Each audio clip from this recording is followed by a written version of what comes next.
Заамрын хөндийдөх чөтгөртэй газар.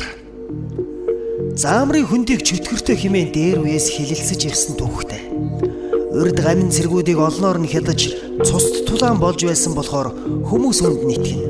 Харин нутгийн жолооч Жамба хэмээхээр улаан коммунист үзлэр хүмүүжсэн болохоор чөтгөр шулуун гэгчд огт итгэдэггүй нэгэн байлаа.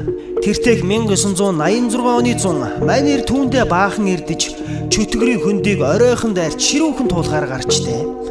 Цоо шин монхор ногоон зийл зунгаж машиныхаа кабинд алтан шар замаа ширтсэн шигээ салхи татуулан давхиж явахдаа замдаа саатаж дугуй хагарах зэрэг элдэв бэрхшээлийг ор тас мартсан байв. Туулах замынхаа дунд хэрд орж явтал гид машин юу юугүй настай хүний мингэртэй цээж шиг хэржигнэн доголдоод ирэв. Манер юм бодсон ч үгүй бууж мотороо шалгавал зөв зүгээр байх юм. Ингээд цааш явсаар нутгийнхны таглагтай овоо бүхий даваа ороод гарахын алдад үдшийн бүрэнхийн нөмрөөд юу юугүй шүн боллоо. Давааны оройд дөнгөж гарвуу үгүй юу гівгинэт нүдэнд нь ямар нэгэн зүйл бүтэс хийх шиг болж машиных нь хамар дээр шалдан хүүхэн үсрэн гарч ирээд суучв. Анхандаа Жамба айсан хүнд аргал хөдлөн гихчээр юм боллоо хэмээн нүдэ анивчин сайтрал авлан харвал базар байна. Туламтай айраг шиг хоёр хөх дилэнгээ далам өрөн дээрээ чулуутчихсан. Сарлагын савг шиг сагалгар үсээ сэгсэгнүүлж үүдэн шүднийхээ оронд хоёр аимшигын соёо махирал дуулсан үхээрийн амтан тачгантал хөхөрч урд шилийг нь хумстаа сайрцсан гараараа дотор харцгантал маажж байлаа. Жамбагийн үхэлцэг зүрх нь амааран гарчих төхөн нүдэ анин хаазаа гიშгэн хурдалчээ. Ингэж хөл гарн салганан аминаа нь там цаана болоход өнөөх нүцгэн хүүхэн бүрж бах тавн ханав гэлтэй машиных нь хамар дээр босоод зогсчихсон байсныг л хамгийн сүүлд тодхон сансан Жамба нэг мэдхэд ухаан алдчихсан сумын имлэгт хэвтэж байж.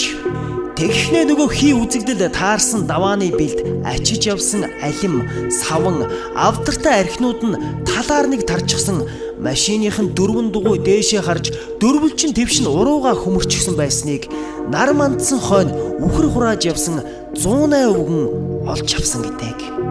Хожим жолооч Жамба энэ түүхээ баазынхандаа их дурамчхан сургамжилсан шинжтэй ярьж байхад иймэрхүү нэгэн тохиолдлын тухай Лүндэ хэмээх архаг жолооч бас ингэж хуйчилсан гинэ.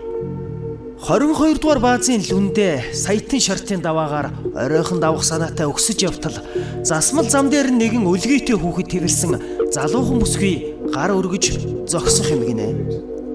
Олон нялх нойтон хүүхдийн ах нь болж төрсөн тул холын замд хань татах хүнтэй боллоо хэмээн олзуурхаж шинэхэн тэргээ сэнгэнтэл тоормслон зогсоож баруун талынхаа хаалгыг их л урайлаххан сайн уу хэмээн онгойлгож өгчтэй. Ногоон торгон дээлтэй хөдөө маягийн охин годгонсон салаа гизгээ намжиртай шидлэн орж ирэхэд жолооч ирч учиргүй харц шидэн "За, сайн уу?" гэж мар инээн угтав. Бүсгүйж толгой дохин мэндэлсэн болоод ичингүүрсэн болоод дувдуугый цомцой сув. Манер санаанд орсны зоргоор хаанаас хаа хурч яваа гэх мэт уламжлалт асуулт тавьбал огтхонч хариу хэлдэггүй. Хаашаа янзын амтан суулгачихда. Хилгүй дүлийн нөхөр байх нь ер нь янзна гэж. Иймэрхүү юм бодож өмнөх замаа гэрэлд ширтэн явж байтал өмнөр нь өлөн хөх хүнийг үнсэн зэгэл царайчхаад гүйн гарчээ. Монголчууд угаас алсын замд явхад үнийг таарах муу гэдэг болохоор Лүндэ гой цээрлэн дотроо сэжиглэнгүй явтал гівгинэт хүүхэд часхийн ойллаа.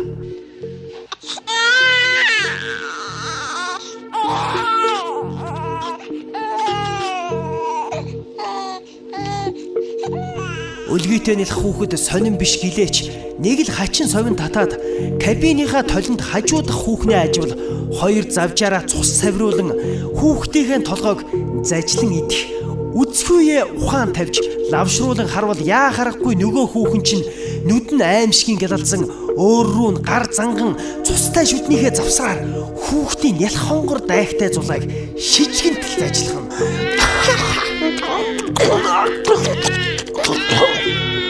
Цаанаад үдшгүй муухай байж гинэ. Лүндэн сэжгийн үзэгдэлд сүнсэн зайлж давааны ихэнд гарч ирээд цааш юу болсныг эс мэдэн осолд орж байсан гэдгийг.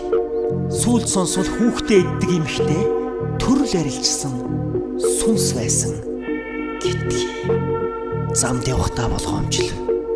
Заамрын замаас бүрч болгоомжл. Ихний ч мэдэхгүй амьтан тань л өгөх вэ.